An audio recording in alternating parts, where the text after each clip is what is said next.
Bonjour, moi c'est Sid et aujourd'hui on va parler de Hachette Collection pour la collection Combat Patrol dans l'univers Warhammer 40 000. C'est parti.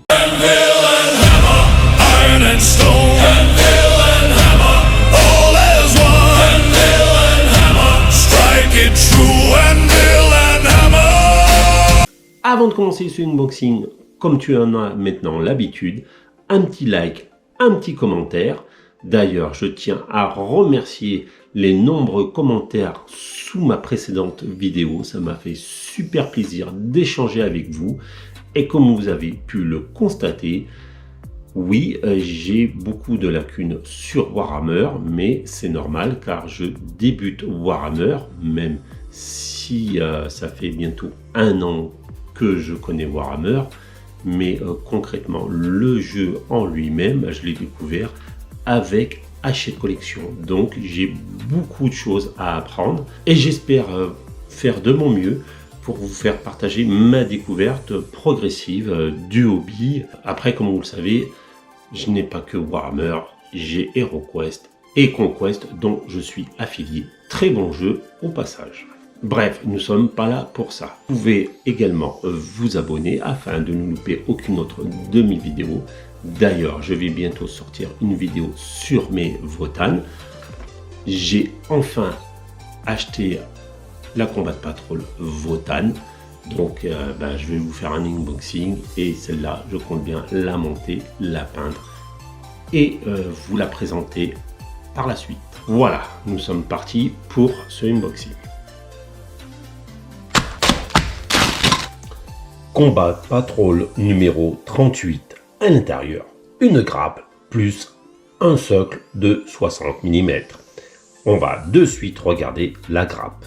Sur cette grappe, nous avons les raccords pour les bras, les différentes coiffes que vous pouvez mettre au-dessus de la tête de votre Metabrotus, les griffes pour la main, la suite du canon, les épaulières, et d'autres pièces de la figurine. De plus, comme je vous le disais, nous avons un socle de 60 mm.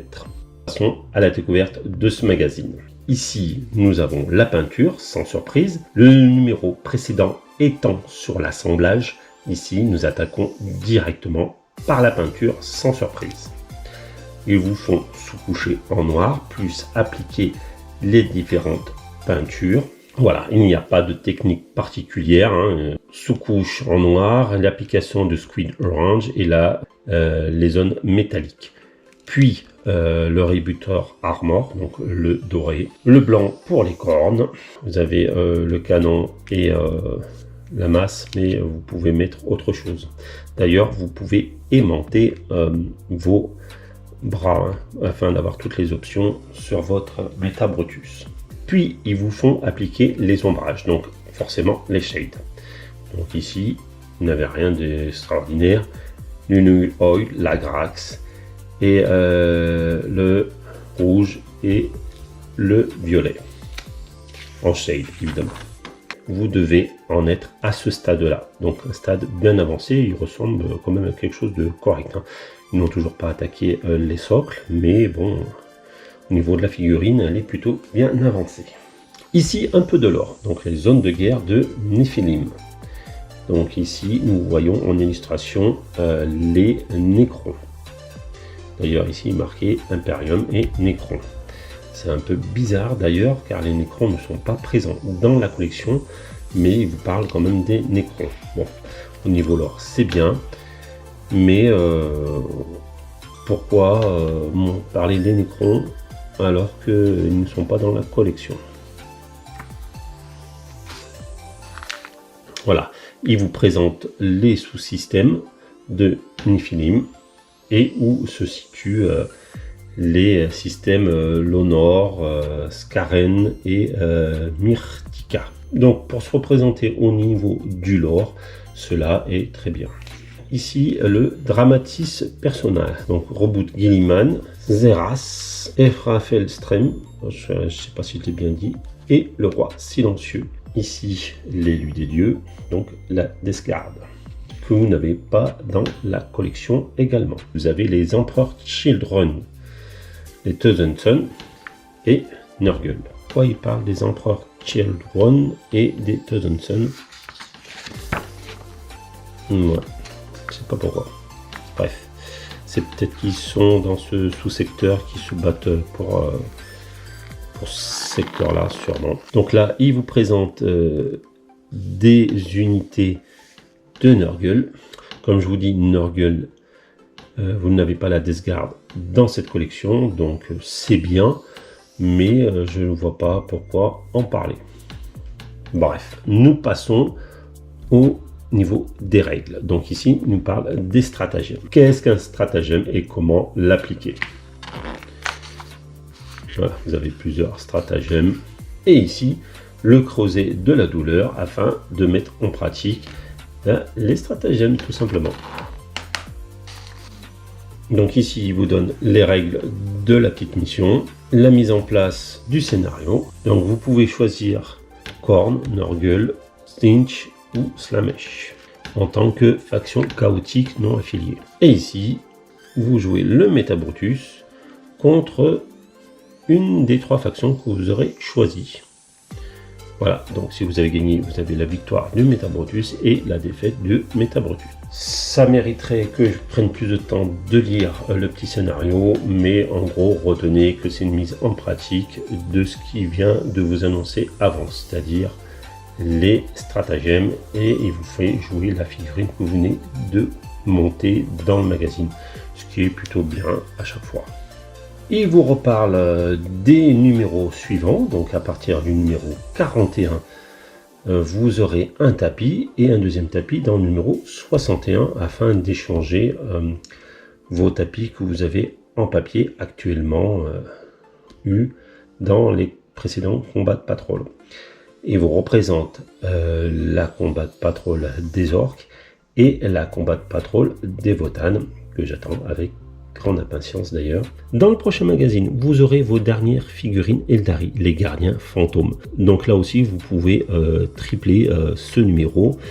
Et dans le numéro suivant, vous aurez vos 5 Terminators en une seule fois. Là aussi, donc, magazine à tripler. Donc là, ça va être que des magazines super rentables. Et ces magazines-là, il ne faudra pas les louper si vous jouez ces factions. Voilà, nous allons passer à la conclusion. Qu'est-ce que je peux te dire par rapport à ce unboxing?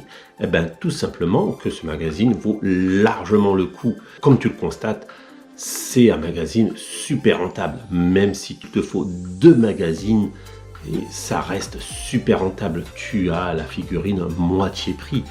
Et ça n'a pas de prix actuellement chez Games. En plus, avec 3 figurines, tu aimantes les bras et tu as toutes les options d'armes possibles pour ton Métabrutus. Et ça, on apprécie. Pour ce qui est du contenu du magazine, je ne vais pas revenir dessus. Je vais revenir sur les commentaires de la précédente vidéo, ce que j'ai apprécié et ce qui est plus pertinent. Donc, comment il a été échangé avec un viewer. Les règles des combats de patrol, c'est la V10 initiale. Plus quand il parle des règles à venir, ça va être la mise à jour des PDF de combat de patrol. Donc, vous aurez les règles à jour de combat de patrol au fur et à mesure des magazines. Et ça, si c'est avéré, bah, c'est super bien de la part de Hachette. Donc, on dit oui. Pour ce qui est de la V11, nous ne savons toujours pas si combat de patrol va être prolongé en V11 ou si les règles vont être modifiées à la façon Spearhead. Et moi, j'espère personnellement que ça tendra vers des règles façon Spearhead, mais adaptées à combat de patrol, ce qui pourrait être bien comme entrée de gamme.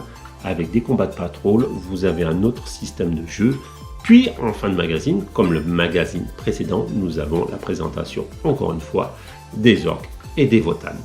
Pour ce qui est des orques, avec la petite précision que j'ai eue d'un viewer, grâce à un viewer, je sais qu'il n'y aura pas d'invalidation des figurines actuellement. Il faudra toutefois changer le socle du boss Noobs et il nous présente également les Votann. Et ça, j'attends ça de pied ferme.